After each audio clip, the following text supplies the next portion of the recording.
오늘은 야고보서 강의 11번째 시간입니다.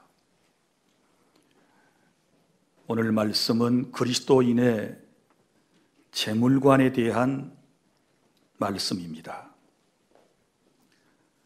한마디로 말하면 예수님을 믿는 사람은 정당하게 재물을 벌어서 바르게 사용해야 된다라고 하는 말씀입니다. 우리 성경에서 돈이나 부를 무조건 나쁘다고 정죄하지는 않습니다. 성경에 나오는 족장들은 대부분 다 부유한 삶을 살았습니다. 아브라함, 이삭, 야곱, 요셉, 욥, 다윗, 솔로몬, 이런 모든 사람들은 물질적 부요로움 속에서 하나님의 영광을 드러낸 신앙인들이었습니다. 자, 오늘 하나님께서 우리에게 주시는 말씀은 어떤 방법으로 부를 축적하였는가, 어떤 목적으로 재물을 모으는가에 대한 말씀입니다. 잘못된 방법으로 돈과 재물을 모으거나 그것이 바르게 사용되지 않게 되었을 때 하나님께서 엄하게 책망하시는 말씀입니다. 그러니까 부나 돈은 선도 아니고 악도 아닌 것이지요. 사용하는 인간의 태도 문제인 것입니다. 재물을 선하게 사용하면 좋은 것이 되고, 재물을 악하게 사용하게 되면 그것은 나쁜 것이 되는 것입니다. 오늘 말씀은 크게 우리에게 두 가지를 교훈하고 있는데, 첫째, 1절부터 3절까지의 말씀은 재물을 모아만 두거나 잘못 사용하면 안 된다라고 하는 취지의 말씀입니다. 1절에 보면 들으라 부한 자들아 너희에게 임할 고생으로 말미암아 울고 통곡하라, 이렇게 말씀을 했습니다. 여기 부자들에게 주신 경고의 말씀입니다. 너희에게 임할 고생으로 말미암아 울고 통곡한다, 이렇게 말씀을 하는 것을 보면 재물이라고 하는 것이 인생에게 반드시 행복만을 가져다 주는 것은 아니다. 잘 사용하면 행복이지만 잘못 사용하게 되면 오히려 그것 때문에 울고 통곡하는 일이 있게 될 것이다. 주님이 이렇게 말씀을 해 주셨습니다. 사람들은 돈이 많으면 행복해질 것처럼 생각하지만 그렇지 않습니다. 디모데전서 6장 10절, 돈을 사랑함이 일만 악의 뿌리가 된다라고 말씀을 하셨습니다. 돈은 꼭 필요한 것이고 꼭 필요한 곳에 쓰여져야 하지만 하나님보다 돈, 재물을 더 많이 사랑하게 되면 그것이 만모니즘이 되는 것이고, 또 하나님께서는 그러한 삶을 절대로 기뻐하시지 않는다는 사실을 여러분이 알아주시기를 바랍니다. 여러분, 우리 속담에 개처럼 번 돈도 정승같이 써야 한다라고 하는 말은 돈을 잘 사용해야 한다는 깊은 뜻을 담고 있습니다. 자, 그러면 오늘 1절부터 3절에 나오는 이 말씀 가운데서 먼저 이런 내용을 찾아볼 수 있습니다. 어떤 사람은 돈을 부지런히 모아만 두는 사람들이 있습니다. 돈을 모아만 두게 되면 어떻게 될까요? 2절, 3절, 너희 재물은 썩었고 너희 옷은 좀 먹었으며 너희 금과 은은 녹이 슬었으니 이 녹이 너희에게 증거가 되며 불같이 너희 살을 먹으리라. 너희가 말세의 재물을 쌓았도다. 자, 재물을 쌓아놓기만 하고 쓰지 않는 사람들에 대한 경고의 말씀입니다. 부지런히 모으긴 했지만 이것을 어떻게 써야 할 줄을 잘 몰라서 모아만 놓은 사람들에게 주시는 이 말씀을 우리가 귀담아 들을 필요가 있습니다. 쌓아만 놓으면 다시 말합니다. 썩게 됩니다. 좀먹게 됩니다. 녹이 슬게 됩니다. 그리고 나중에는 불같이 너희 살을 먹으리라. 이렇게 말씀을 했습니다. 결국은 그것 때문에 망하게 된다라고 하는 주님의 말씀입니다. 자, 이렇게 모아만 두는 사람이 있는 반면에 또 어떤 사람은 쓰는 사람이 있습니다. 자, 그러면 두 번째 쓰는 사람 어떻게 쓰느냐? 5절 너희가 땅에서 사치하고 방종하여 살육의 날에 너희 마음을 살찌게 하였도다. 자, 이 사람들은 어떤 사람들입니까? 모아만 놓는 사람하고는 달라요. 이 사람은 쓰는 사람이에요. 그런데 어디다 쓰고 있습니까? 사치한다 그랬습니다. 애써서 모은 재물을 사치하는 데 썼다. 자기 자신만을 위해서 썼다. 자기 자신을 아름답게 꾸미는 데만 많은 재물을 사용했다라고 하는 말씀이지요. 하나님께서 이것을 기뻐하실까요?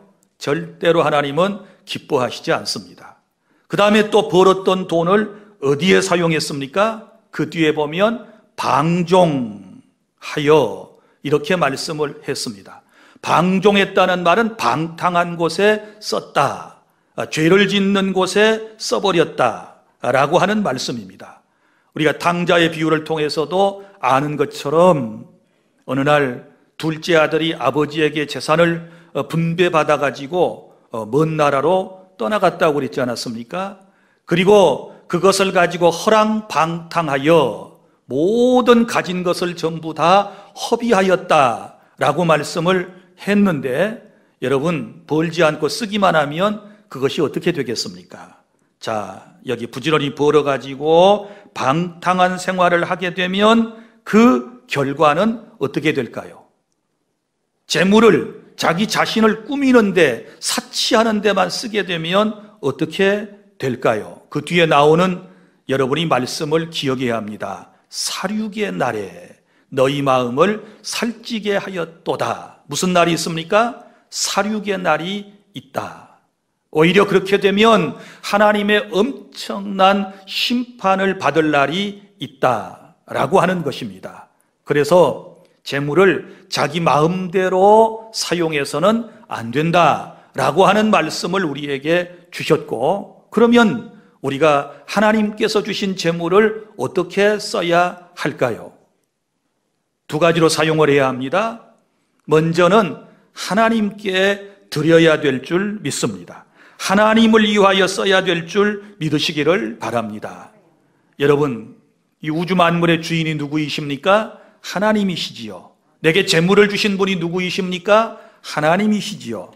우리는 세상에 올 때 아무것도 가지고 온 것이 없습니다. 우리는 빈손 들고 왔습니다. 그리고 하나님께서 허락하신 것을 누리며 살다가 또 이 세상을 떠나게 되었을 때 우리는 빈손으로 가야 할 공술의 공수거 인생임을 기억하고 하나님께서 주신 귀한 것을 하나님께 다시 돌려드리는 최소한의 하나님의 말씀은 11조입니다.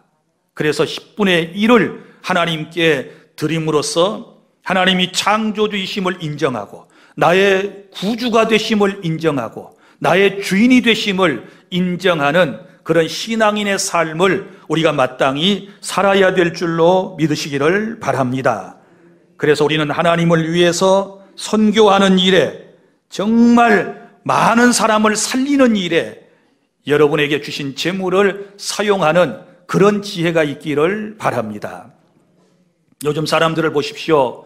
자기 자신을 위하여서는 자기를 사치하고 치장하기 위해서는, 자기의 쾌락을 위해서는 아낌없이 재물을 쓰지 않습니까? 그런데 하나님께 대하여 너무 인색한 사람들이 많이 있습니다.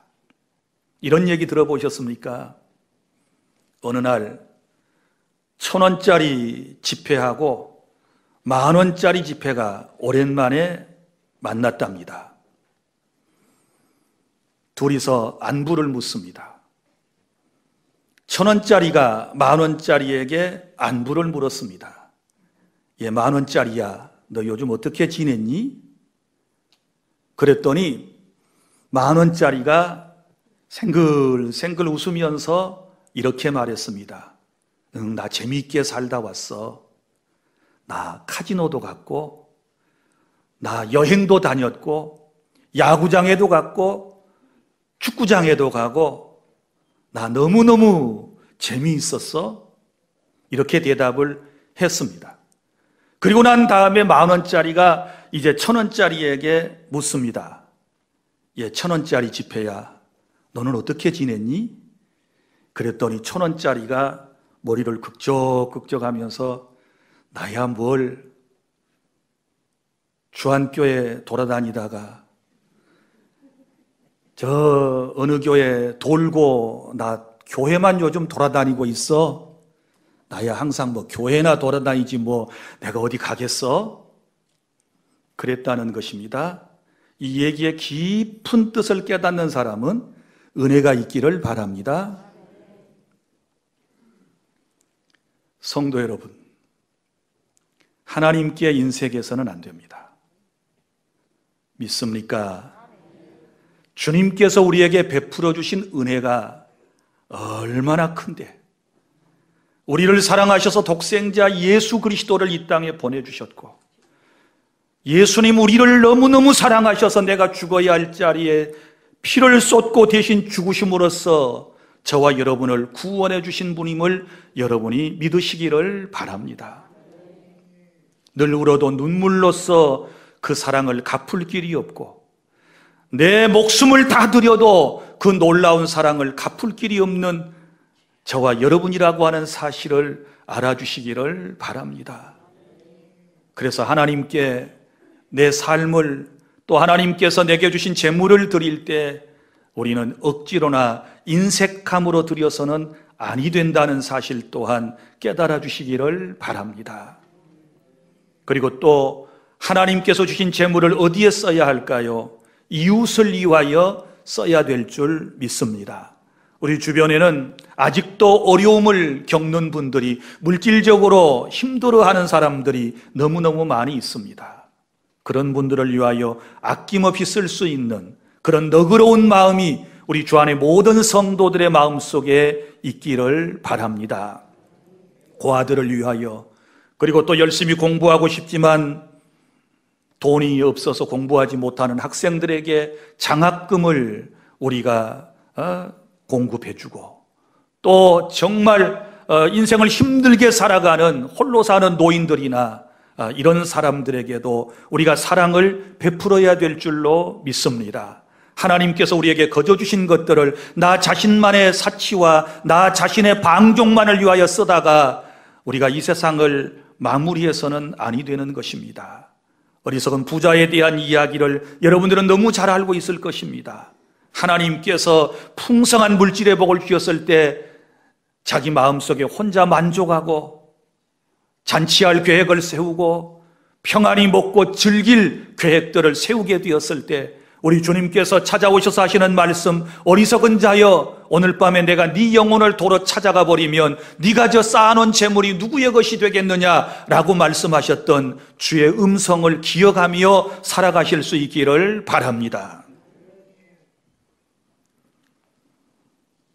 그래서 재물은 모아만 두어서도 안 되는 것이고, 또 자기 자신만을 위해서 사용해도 안 되는 것이며, 하나님을 위하여 그리고 우리의 이웃들을 위하여 기꺼이 사용할 수 있는 그런 은혜가 충만히 임하시기를 바랍니다.